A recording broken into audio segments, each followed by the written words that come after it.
Hello everyone and welcome back to the Professional Diploma in Video Production and Editing. We're going to talk all about cinematography, and basically that's pre-production, production and post-production, and have a really a broad overview, I suppose, of what exactly is involved from the very start, the very conception of an idea, all the way right through to the end to a distribution of the footage and the video or the cinema or whatever it is, the type of footage that you have captured and how you can get that out there to your audience.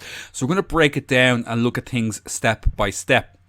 Now, it's a very broad area when it comes to development and production and post-production, and these, I suppose, it'll give you an idea of what we're going to be moving on with when we move into modules 2, 3 and 4, and where we're really going to start breaking down each of these parts of productions when it comes to making and realizing your vision and getting your footage out there to be seen by a wide audience. So let's kick off by having a look at what pre-production is all about. And basically, pre-production begins with an idea. Okay, so pre-production is all about development first of all. Now, if you talk to anybody in the industry, they might have slightly varying views on how many stages there is when it comes to production. I've broken it down into 3. Other people will say there's 5, with development and distribution being 2 separate kind of entities. But for the sake of this lesson, I'm including development as part of the pre-production process. And basically, development is your idea. It's the start of working out all the logistics of the film, who's going to be involved, how much money you're going to need, how many people you're going to need, and it's where the ideas come together, and if they're finalised or if they're rejected. And if everything is finalised, you get the green light, and the project becomes green lit. So I'm sure, you know, any of you movie buffs out there, you know, if there's a particular movie that you're waiting for, or a particular type of adaptation coming from a favourite book or screenplay, and you hear that it's been greenlit for development, you know that means it's going ahead, that it's secured the funding, that it's going to be made, hopefully, into a final film. So it's all about coming up with the idea, getting the story together, and then getting the budget, the money, the funding, and everything that you need put into place to get to production stage. So when you have your project greenlit, then it's time to start asking yourself lots of different questions. First of all, you need a story, and this is where writing comes in. So very often, with Hollywood movies in particular, you know, writing comes from, independent writers, or it's usually something that's been adapted. It's something that's coming from a book or a play that's being turned into a film. Sometimes these are very successful, sometimes they're not so successful. I'm sure you're aware of that as well. But there's 3 types of writing when it comes to filmmaking. You've got your scripts, screenplays, and teleplays. Script is very general, and it's not reserved for any type of specific media. So script would be used for, well, everything when it comes to any type of footage you're capturing. Even if you're just doing a very short video or an advertisement or something like that, even a vlog or anything like that, you want to have some type of script. Like, I mean, for example, with our lessons here, we do have a script. I kind of have a very loose way of teaching. I suppose I ad-lib quite a lot.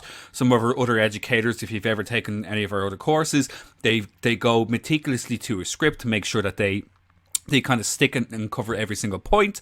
But that's just, I still do have notes that I follow as I'm teaching to make sure that you get all the necessary information from these lessons, as well as a little bit of room for ad-libbing and going off on different tangents as well, which is just my style. But a script is a very, very general. A screenplay very specifically refers to creating a script for a movie, for creating, and there's a very particular format that screenplays have to follow. It's its own lesson, because there's so much involved in it. We will have a look at it at a later stage, but there's a very particular way that you have to write a screenplay. It's a very visual way of writing, so that you can almost see all the scenes in your head as you are reading the screenplay. And then you've got teleplays, which is all about a script for a television program. It's only used for when referencing television scripts because they have a different way of producing things. They're very rapid. Everything needs to be much faster. Now, TV is changing massively, in the modern era. But in the past, particularly say if you're in the UK, you're familiar with things like Coronation Street or EastEnders. If you're in the States, maybe some of the daytime soap operas. They have to be produced very, very quickly, so they have a very different way of producing scripts that are rapid and quick to the point. With your writing out of the way, then you need to create a narrative structure. And so a narrative structure basically is what tells the story. Each part of a narrative serves a purpose of moving the story forward. And one of the reasons that books are so often adapted into films is because there's already a narrative structure in place. Now, very often the transition from book to film changes some of the details. Most often the kind of minor details, the more in-depth descriptions. But because what we read in the book and what we visualize are two very, very different things. But the narrative of a film is not too far removed from this. So if you think about your favourite book and how that book is told, it might be told in a very linear way. It might be told in a way where it's done from lots of different perspectives of lots of different characters. I'm thinking of Game of Thrones there, if anybody's ever read that series of books, Song of Fire and Ice, which is very much designed with different character perspectives. Or it might jump around. It might kind of jump around in time. It might tell two parallel stories that come together. There's loads of different narrative structures within books that we can adapt to film as well. Now, sometimes when you're trying to secure funding for a film or anything like that you're doing independently, you may need to pitch it. And the pitch is basically a summary of the narrative. It's condensing everything what's great about your story in as few words as possible. A pitch is basically trying to sell your idea. Okay, so pitches are something that if you're in marketing, you're going to be very familiar with. Sure, we do pitches ourselves on these lessons when we talk about our memberships. And we're not going to try and disguise it. We want you guys to go ahead and continue on with us and continue your learning. So we try to tell you everything that's great about Shaw Academy. That's exactly what a pitch is. A pitch is basically trying to condense as much information about what is great and why somebody should spend money on your story and put the time and effort into it to get it out there. So when you create an idea, you need to try and work on getting that idea down to as few as words as possible to tell somebody who might be interested in putting some money into it why they should do that. It's usually presented to people who are willing to invest, people who have the money to fund a production. So you got to work on that side of it. And then, of course, you've got your plot. So your narrative. Well, there's loads of different things you need to ask yourself. Where's your story set? So where is it set? What's the location? You need to think about what event starts the story. So there always has to be something. And if you ever, watch any TV show or any film, the start always has something that grabs your attention straight away. Who are the main characters? Can you relate to those main characters? What's their motivation? What's at conflict? What is at stake? Characters need to have something to fight for. So characters need to be someone that's relatable to, that we're on their side, or what is at stake. Or in some cases, we also have what's known as the anti-hero, which is somebody who we don't necessarily agree with, somebody who we don't necessarily identify with, but we still become engaged with them. And I think The Sopranos is probably the best example of that. Tony Soprano, probably the greatest TV show ever. The Sopranos. It's really hard to justify anything that Tony does, but yet we're still engaged with everything that he does and all the decisions that he makes. What happens to the characters as they face this conflict? A character has to grow. They can't just stay the same person. There needs to be a character arc. They need to have trials and tribulations, and they need to come out at the other end of it having learned something, because we learn something as the audience as well. A character that is a protagonist or an antagonist, they represent the audience, and they're the person that we channel our own journey through, that we identify with, and we learn something by the end of the movie or the TV show. How and when does the plot resolve itself, and how are all the major conflicts set up at the outset? So, for example, if you're telling a story, you need to put in place something that's maybe not going to be resolved straight away. That's going to take the full 90 minutes or 2 hours or the full 8 shows or 8 seasons to resolve. But you have to see it through.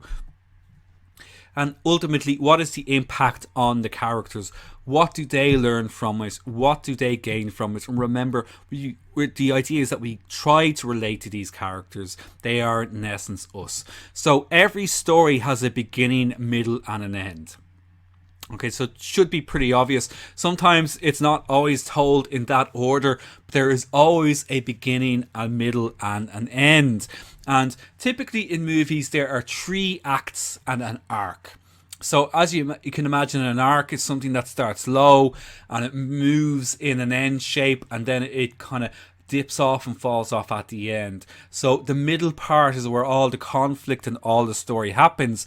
The start is where the conflict is established, and the end is where the conflict is resolved. So we have our setup, we have our conflict, our complication, we have the thing that the protagonist has to overcome, and we have our resolution, which is essentially the ultimate message that we take from the footage or from the film. Now, this guideline cannot be applied to every narrative. There's, of course, plenty of exceptions to this. If you think about, say, Pulp Fiction, Pulp Fiction was at the time very notable because its storytelling was not traditional at all. It jumped around characters, it jumped around timelines and so on. So there was a lot going on with that. People that we liked ended up turning out to be quite bad, and it very much played with our emotions, but still a brilliant film.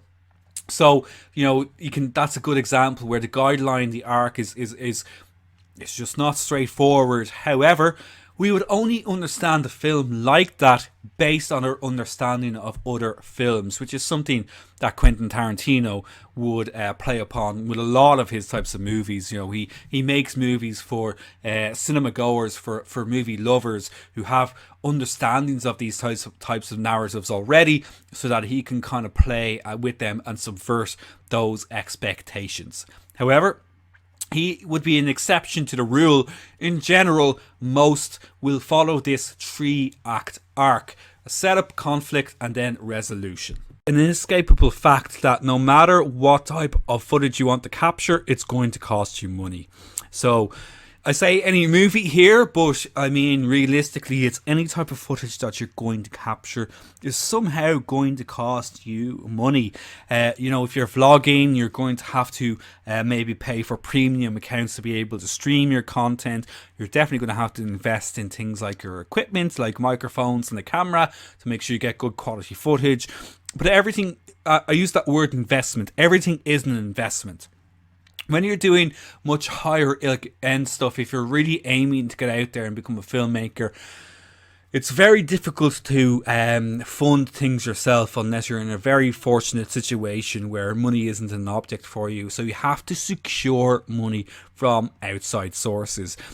Before you even pick up a camera, before you even write your screenplay or anything like that, you should have an idea of how much money you have or is available to you. You have to break it down for every person who is involved. So, we'll talk about roles in just a moment, but you have to think about if you're going to use actors, if you're going to have to pay for stock footage, if you're going to need to hire a graphic designer to add some graphics, if you need someone who does effects, if you need somebody who's a sound engineer, all of these different things. There's so many different things to consider, and you have to budget for every single one of them. Now, of course, you can hire somebody to do that for you, to make your budget. But of course, then there's someone else that you have to pay. And this is typically what the role of a producer is. A producer will secure funding, they'll do the pitch, they'll go reach out to people to try and get the investment and so on as well. But of course, they're going to take a very large cut then from, you know, the final kind of revenue that the thing generates. Now, again, if you're doing vlogging or kind of much smaller kind of things on YouTube and that, you're probably not going to need to worry so much about this. But even then, if you watch some of your favorite videos on YouTube, you might be aware of Patreon, you know, where people will actually help to fund their favorite channels and so on too. So you have to secure money. Okay, it's a hard reality of the industry, but that is just the way it is. As they say, money makes the world turn, and when it comes to anything to do with cinema or video, it's never more true. So getting back to the fun stuff, you can get back to planning your film, and the next stage would be start to create storyboards. So here we've got, hopefully you can recognize it, a very, very famous storyboard from A New Hope from Star Wars, kind of outlining the start of the film. Now I'm sure you see some of the beats here that you would remember from the films. In fact, I think it's actually breaking down some of the different scenes over the series rather than just the very, very start of A New Hope. But a storyboard is basically a graphical representation of how your video will unfold shot by shot. It's made up of, as you can see here, several squares with, you know, some either detailed kind of illustrations, or they can be a little bit more crude if you're not as talented as this. But a storyboard basically outlines the scene, and it has notes about what's going on in the script during that shot. For beat for beat, it is essentially exactly how your story is going to look when you start filming it. So you also make a shot list as well. I'll speak about that in just a second, in terms of what type of angles you're going to use, what the composition is going to be, if you need to change things like frames per second. So say you're doing a real action shot and you decide you want to increase those frames per second, or that shutter speed I should say, to get a more action, more jittery action and so on. Everything is described in detail in your storyboard. Storyboard is also great because it means you can actually play with the narrative. You can start moving these frames around if you feel that your narrative is perhaps not as cohesive as you first thought it was going to be, or perhaps you might find that some scenes just simply don't work, and you can kind of preempt it and take them out before you waste time and money. Now, I mentioned shot lists as well. So shot lists are a detailed breakdown of the required shots of an entire movie. So it's a good idea to do this in something like Excel. Now, this is one, just a sample of one here. As you can see, it's quite straightforward in this particular situation, but it's broken down really, really well. We have the shot number, we have a reference to the script, the parts of the script it's covering, because very often films are not shot chronologically. They might be shot in different orders depending on the availability of actors, the locations and so on. You can see it has the camera angles here, it has the camera movements here as well, audio, which like VO there, voiceover.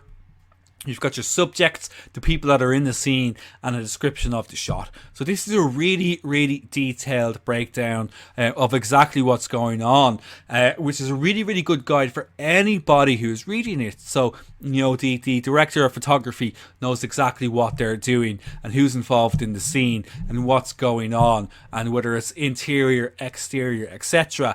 The person recording the sound knows that it's going to be a voiceover, so that they're going to be overdubbing the sound afterwards, and so on. So, you know, you can see it's really, really detailed. So this takes a bit of time as well, but all of this planning will make the actual production of the film, hopefully, to go much, much more smoothly. Now, as you can see within those shot lists as well, we have interior and exterior.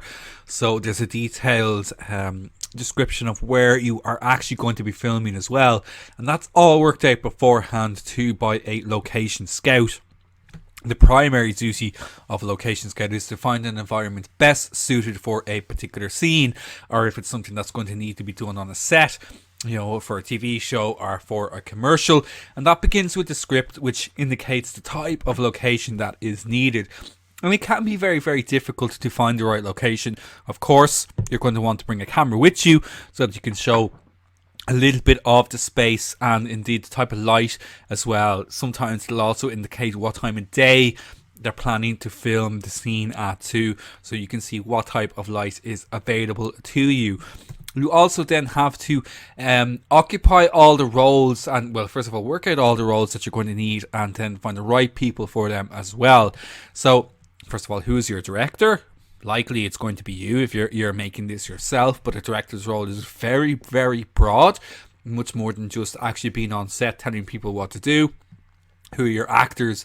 Do you need actors? Are you going to be finding people who, are very, very experienced? Are you just going to be finding people who are kind of starting out, like trying to get a job themselves? Who is on sound? Are you looking after sound yourself? Or, have you got somebody there that's going to be able to monitor that for you? Who oversees costume and set design? Who's adding the effects? Who is editing the film? So there's so much more. The list is just endless. So really, really all just depends on the type of film that you are creating. Like, again, if you're creating something small for vlogs or just doing some advertising for your own websites, you're not going to need all of this massive list here. It's going to be a much smaller list. But if you're doing a huge production, as you've ever seen at the end of any credits ever, it just goes on and on and on, the amount of people that you are going to have to look into. Of course, you're not going to be doing it all yourself. You'll have a team there to help you out as well. But just remember, with these types of productions, it is a collaborative process. Unlike photography, if you're coming from that background, you are going to be working with many other people. With that in mind as well, you also have to think about the equipment that's available to you.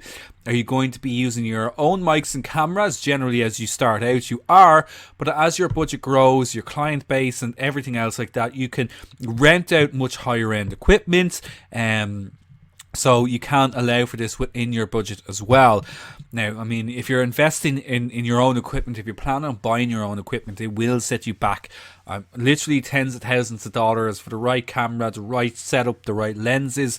But it can pay off massively then for you as well. Having access to that equipment will actually make you more attractive to clients too.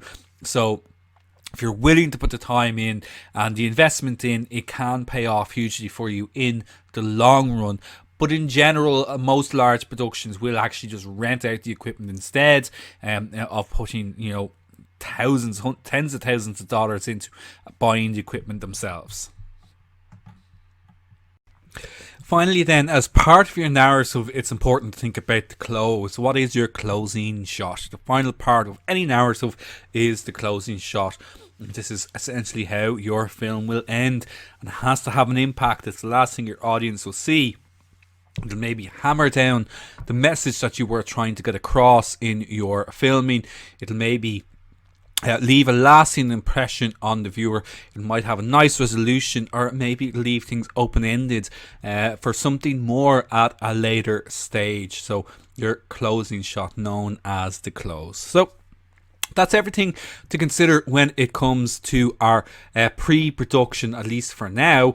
Certainly there's still a lot more to go into. It's just a very broad overview of everything that's involved.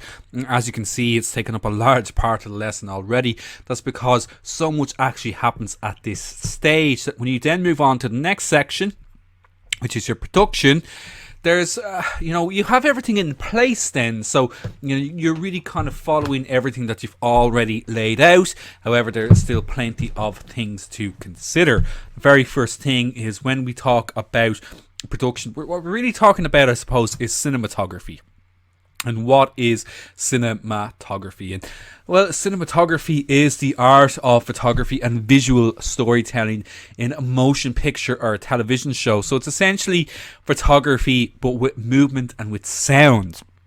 And cinematography comprises all on-screen visual elements. So lighting, framing, composition, camera motion, camera angles, film selection, or digital selection, Lens choices, depth of field, zoom, focus, color, exposure, filtration, all of this is related to cinematography, because all of these decisions and choices that we make have to have a reason behind them. They are all part of the visual story process. Now, with that in mind, there is the 5 C's which we can use to kind of follow along as a guide when it comes to staying right on track with cinematography. The 5 C's. So, well, they are, to begin with, our camera angles, which we've covered in great detail in lesson number 4. So you're familiar with these already. So think about mixing up all of your camera angles. Use a variety of them as is needed. And remember, each camera angle that you use kind of has its own subtle meaning involved with it as well, you know. And you think about that then with the types of shots that you're going to use. Your establishing shots, or your down shots, or your medium shots, your wide shots, etc. A camera angle that you use will also have an added message, visual cue to the audience. So of course then we think about our composition as well, again covered in lesson number 4. Think about your rule of thirds, think about your golden ratios, think about your leading lines, everything like that as well when you are establishing all of your shots. So composition, one of the 5 C's. Coverage, something we haven't talked about before, but coverage is basically getting enough footage that you have enough there to work with in the edit. So coverage is making sure that you've got, like, say, landscape scenes to maybe fill in some gaps, or perhaps you've just got some street scenes to kind of help add a little bit more context to the place of the story where the story is taking place. It's having extra footage that you can work with to help fill out your story. Okay, so it can be extra footage that includes your actors, or if you happen to be using actors, etc., or just, you know, background footage, things that you can use to give more sense of time, more sense of place to the story that you are telling.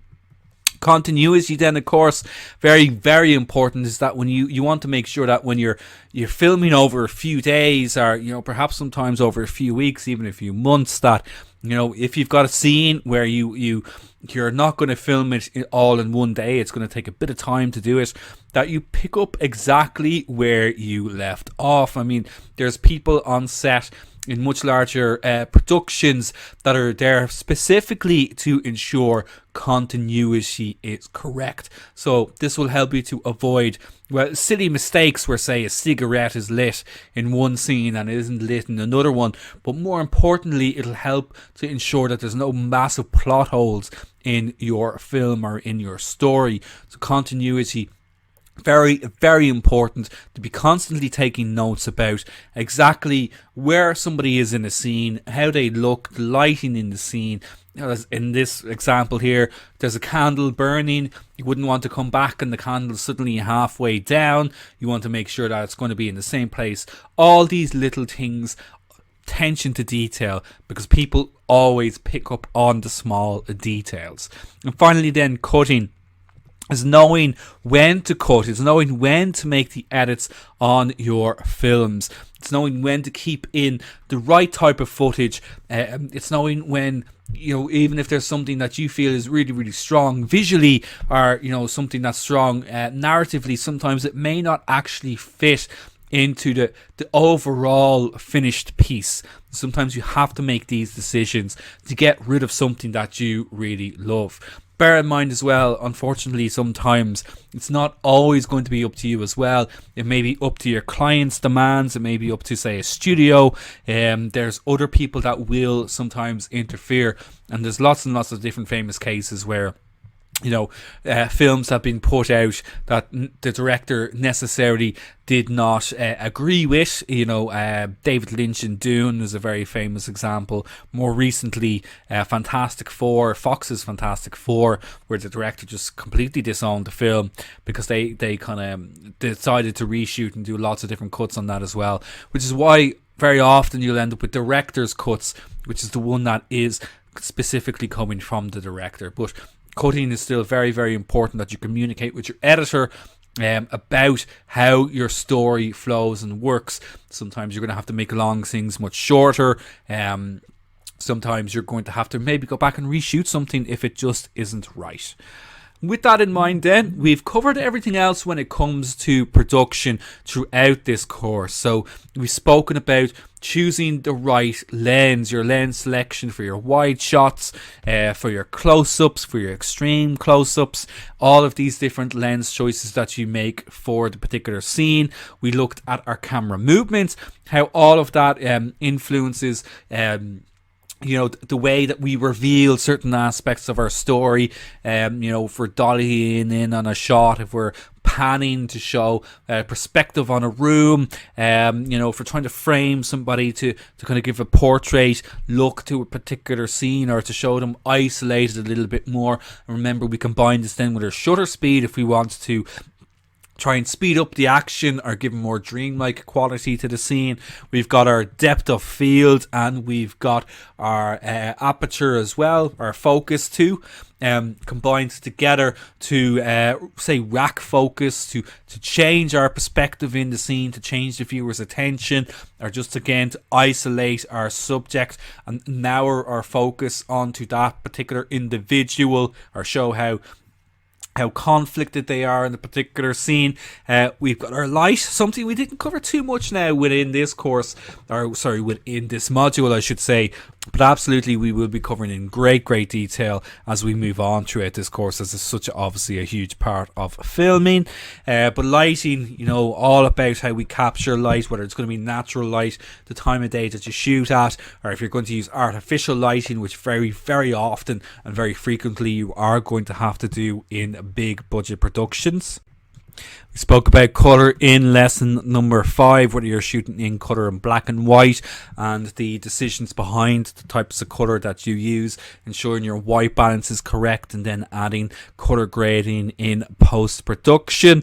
Remember our sound, our previous lesson, how important it is to get that right, and who is in charge of sound on your set. All of these things that we have covered throughout this course are more focused on the production side of capturing footage, and that's because it's the most fun side of it as well. It's the practical side of it. It's the side that's going to get you out there seeing and thinking in a visual way, adding motion and sound, and hopefully capturing some great footage now after completing this module. But as you've seen with our production, our pre-production, there's still so much more for us to learn, and of course we also have our post-production to consider then as well. Now, one of the roles we haven't spoken about when it comes to production is directing, and well, basically what a director does. So we're all familiar with what a film director, or who a film director is. They're the person that essentially tells the story, but they do a lot more than just being on set telling people what to do. They manage all the creative aspects of the production. So they manage the film by visualizing the script. So a script is very rarely written by a director, but certainly there are cases where a director, someone will do the screenplay and then they will actually direct the footage themselves. But very often a screenplay will be bought by a studio, and they will bring in a director to visualize that. But they will visualize the script, they guide the actors, they guide the technical crew, the visual crew. They work with the director of photography, they work with the sound crew, they work with the costume, the design team, everything to make sure that everything looks the way that they want it to look. They work on every single part of the process of a movie. Now, how they do this is through blocking. So you'll often hear directors speak about how they block a scene. Blocking basically is working out the details of an actor's movement, or multiple actors' movements in relation to a camera. It's like choreography. It's like a dance. It's making sure that everything moves the way it's supposed to move. That's the camera moves the way it's meant to move. The actors all hit their cues. The extras in the background all move the way that they're supposed to move. Everything works in perfect harmony with each other. And film blocking might include moving props, vehicles, multiple locations. So you can imagine trying to choreograph if there's an action scene and you've got loads of vehicles perhaps in that scene. Then you've got the actors, they're all moving around as well, and there's loads of sound and there's maybe lots of gunfire. You have to choreograph all of that, so you can imagine the amount of work that goes into something like that. It's really important for actors and directors to understand the power of performance blocking, because you could do multiple takes of a scene, and it could be blocked differently, and you may find that one way of blocking a scene works much better than another way. So if you've ever come across that term and wondered what it means, it's simply the choreography of the scene. It's how everything moves together to make a scene work. Now, so our final section is, of course, post-production, and this is all about editing. And editing is a very broad term. So first of all, what is editing? Well, it's more than just adjusting things like our exposure and our color grading. Editing covers piecing together footage in a cohesive way, helping to continue to tell our narrative.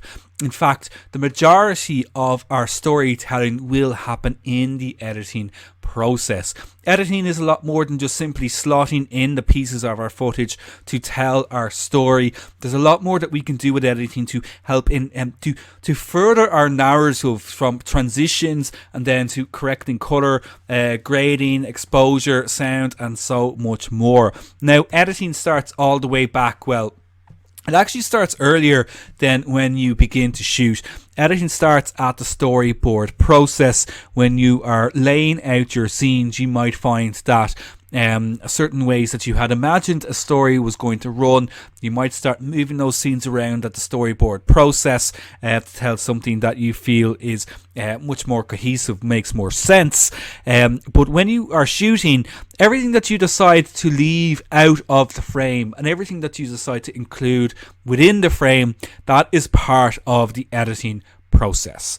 It's all about choices. It's all about the decisions that you make, and shooting for the cut will give you much more choices in the end. So shooting for the cut is basically when, say, you have one scene that you're shooting, that you shoot it from multiple angles, you try lots of different things with it, you try lots of different blocking techniques with it, so that just gives you more options, it gives you more choice at the time of editing.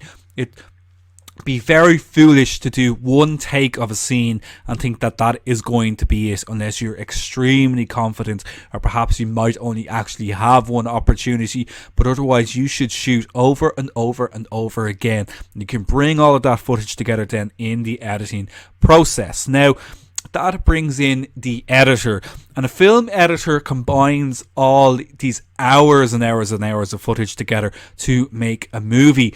They remove the unneeded parts of films, and they piece together things that make a movie look good. Now, I say he, I should of course say he or she, is a collaborator who works with the cinematographers, with the directors and the sound editors to bring all sight and sound together.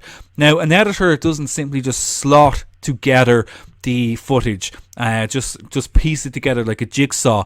They do use techniques themselves to make that footage seem more engaging. And in fact, an editor is most successful when you do not even notice the edits within a piece of footage that you are watching. If editing seems seamless, that means an editor has done their job exceptionally, unless they specifically want you to take a very big note of an edit that they have made for a narrative purpose. So to do this, they use transitions. Now, there are literally hundreds of transitions out there, and if you've ever used, say, PowerPoint, you might be familiar with transitions already.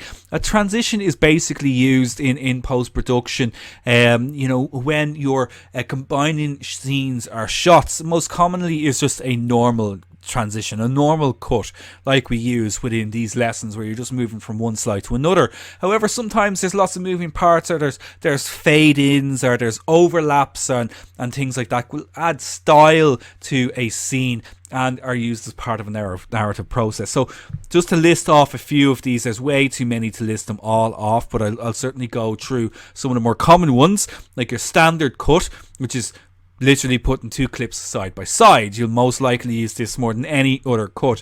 In fact, it's kind of recommended that you start off with this cut throughout the entire process and then consider adding your transitions afterwards. You've got the J cut, which is offers a smooth transition from one shot to the next by using audio. So it's the audio here that will actually help to overlap here. So and again, it kind of just goes to show you it's not just a case of footage that is used in the editing process. Audio is also used as a cue as well. So it's while one shot is finishing, you can hear the audio of the next clip play.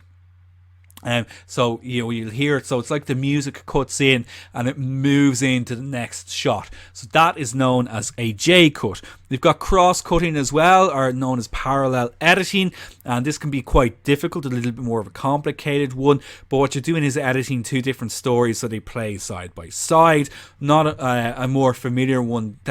What might be used quite a lot in, say, music videos, or generally in advertisements a lot as well. You'll see cross cutting. Moving on, you've got a jump cut.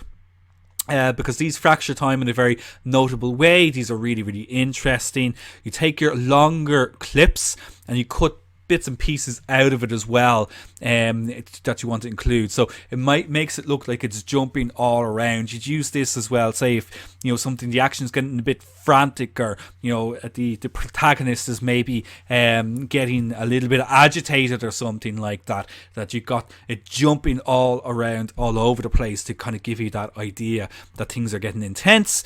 Cutting in on the action means you're cutting in on the subject's action, whether it's a punch or the turn of a doorknob. You're basically moving in to a finer detail, because it helps to hide edits that occur during any other action and that as well. But you're kind of jumping in. So if someone's, say, reaching for a door handle, you're suddenly cutting in on the hand, turning the handle. That is cutting in on the action. Then we've got cutaways, and this will give you more context to a scene, like location.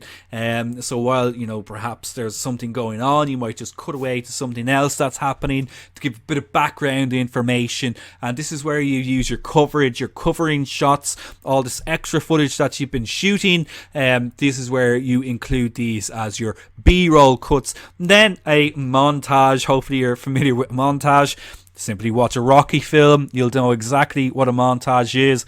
It's for training, or to show a passage of time, usually accompanied by some type of music, to show a protagonist or an antagonist or whoever, advancing, learning, getting better at something. So really, really used so often within sports films, but not exclusive to that either.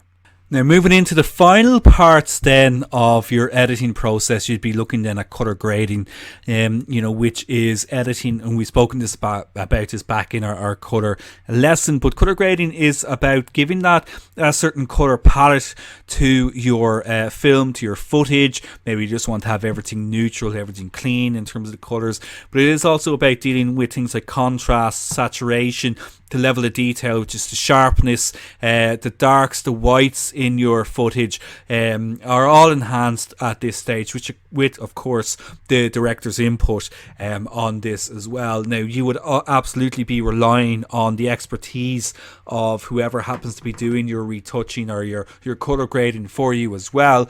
But as we're going to look at throughout this course at a much later stage, we'll be doing our own editing, our own color grading, our own exposure, and so on as well as piecing all the footage together too in later modules. Now, the softwares that are typically used within the industry, Premiere Pro would be one of the most famous ones.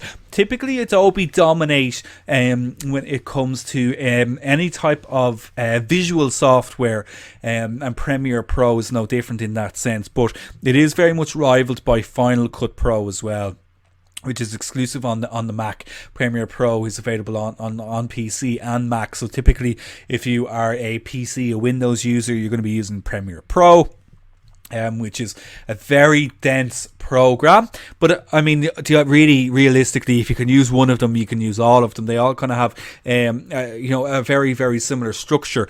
Audition then is Adobe's sound editing software as well, something we'll have a look at later on the course. There is other ones out there, of course, too. A free one that I think is great is Audacity.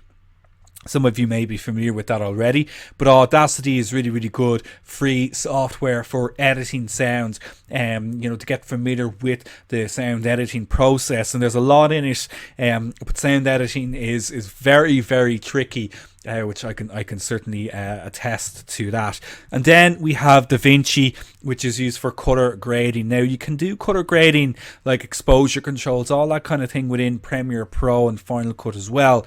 But very often, editors will typically use a combination of programs. For example, Premiere Pro, Audition, and DaVinci together to get the final results. It is a slow process.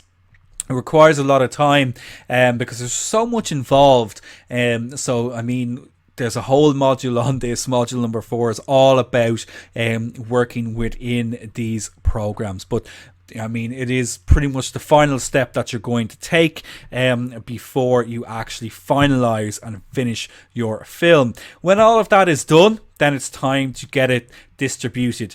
And this, again, as I mentioned at the very start of the lesson, would often be seen as the 5th part of the entire production process. And this is about getting your movie, your footage out there. Now, obviously, it completely depends on what it is you've done. So, if you're doing an advertisement, more than likely you've been hired by a client to create a video for them.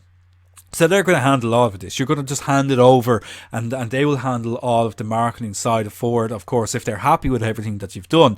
If you're vlogging, you're going to be putting something on YouTube, on your blogs, or even if you're just doing something on TikTok or Instagram or anything like that, that's pretty straightforward. And there's ways of promoting your videos on YouTube.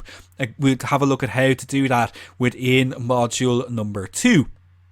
But if you are going for something like you want to do something, more meaningful, more creative, I guess, you want to tell a story, you want to become a director, a cinematographer, and you've gone through this entire process where you've made your film, you've got the distribution or the budget and everything like that, then it's time for distribution. This is where, again, producers will step in. They will get your footage out there. They will get it out to critics. They'll create trailers on all of this kind of stuff to get your film seen and eventually then get it hopefully into cinemas. And again, this is a much more complicated step and for a much later lesson. So that is the end of module number 1. Well done on completing all 8 lessons. I'll see you very soon for module number 2, lesson number 1. Bye bye.